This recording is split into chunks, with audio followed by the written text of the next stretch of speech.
எல்லோருக்கும் வணக்கம். இன்றைக்கி நம்ம வீடியோவில் பச்சை பயிறு குழம்பு செய்யலாம். இந்த பச்சை பயிறு குழம்பு களிக்கு ரொம்ப நல்லாயிருக்கும். நாங்கள் அடிக்கடிக்கு களிக்கு தான் செய்வோம். சாதத்தோடவும் சாப்பிட்லாம். பச்சை பயிறு உடம்புக்கு ரொம்ப நல்லது. அதுவும் முளை கட்டி அதுக்கப்புறம் நம்ம குழம்பு மசாலா குழம்பெல்லாம் வைக்கும்போது ரொம்பவே விரும்பி சாப்பிடுவாங்க. முளை கட்டி பச்சையாகவே காலையில் வாக்கிங் போகிறவங்களாம் ரொம்ப சாப்பிட்டு போனால் உடம்புக்கு ரொம்ப நல்லது. இந்த கொலஸ்ட்ரால் கொழுப்பெல்லாம் ரொம்ப கம்மி பண்ணும். நம்ம அந்த பச்சை பயிறு வச்சு தான் இப்போ குழம்பு செய்ய போகிறோம். இந்த குழம்பு எப்படி செய்யுதுன்னு பார்க்கலாம் வாங்க. பச்சை பயிறு குழம்புக்கு நான் ஒரு 100 கிராம் பச்சை பயிறு எடுத்து கழுவி சுத்தம் பண்ணி எடுத்துக்கிட்டேன். இப்போ குக்கரில் போட்டுக்கலாம்.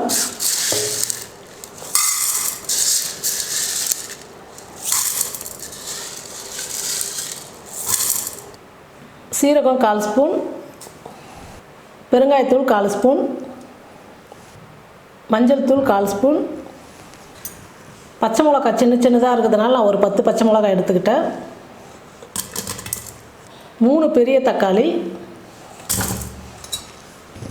நான் பச்சை பயிறு ஊற வைக்கல, அதனால் நம்ம தண்ணி கொஞ்சம் அதிகமாக சேர்த்துக்கணும். ஒரு 5-6 விசில் வைக்கணும், அப்போ தான் நல்லா வெந்து வரும்.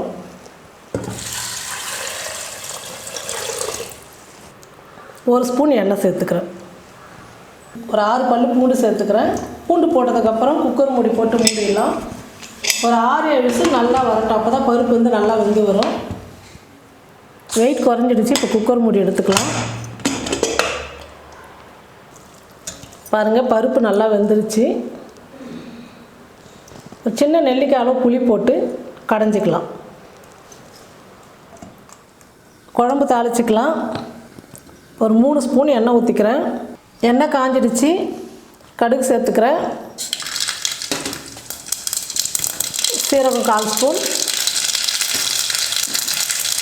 ஒரு 2 வரமிளகா கிள்ளி எடுத்து வச்சுருக்கிறேன், அதையும் சேர்த்துக்கிறேன். பெரிய வெங்காயம் ஒன்று பொடியாக நறுக்கியிருக்கிறேன். கருவேப்பிலை கொஞ்சம். நல்லா வதக்கிக்கலாம். பாருங்கள், வெங்காயம் நல்லா வதங்கிடுச்சு. பாருங்கள், பருப்பு சட்டியில் போட்டு நான் நல்லா கடைஞ்சி எடுத்துக்கிட்டேன்.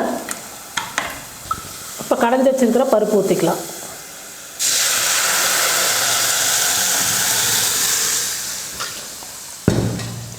இப்போ இந்த குழம்புக்கு தேவையான அளவுக்கு உப்பு சேர்த்துக்கலாம். நல்லா கலந்து விட்டுடுங்க.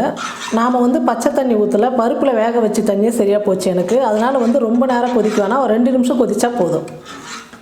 பாருங்கள், பச்சை பயிறு குழம்பு ரெடி ஆகிடுச்சு. இப்போ ஸ்டவ் ஆஃப் பண்ணிடலாம். நம்ம ஒரே மாதிரி பருப்பு வச்சு வெறும் துவரம் பருப்பு அந்த மாதிரி சாம்பார் செய்கிறத விட இந்த மாதிரி வேறு விதமாக பச்சை பயிறு காராமணி இந்த மாதிரிலாம் செஞ்சு சாப்பிடும்போது உடம்புக்கு ரொம்ப சத்து, ரொம்ப நல்லது. நீங்களும் இந்த மாதிரி செஞ்சு பாருங்கள். செஞ்சு பார்த்துட்டு எப்படி இருக்குன்னு சொல்லிட்டு கமெண்ட் பண்ணுங்கள், ஷேர் பண்ணுங்கள். நன்றி.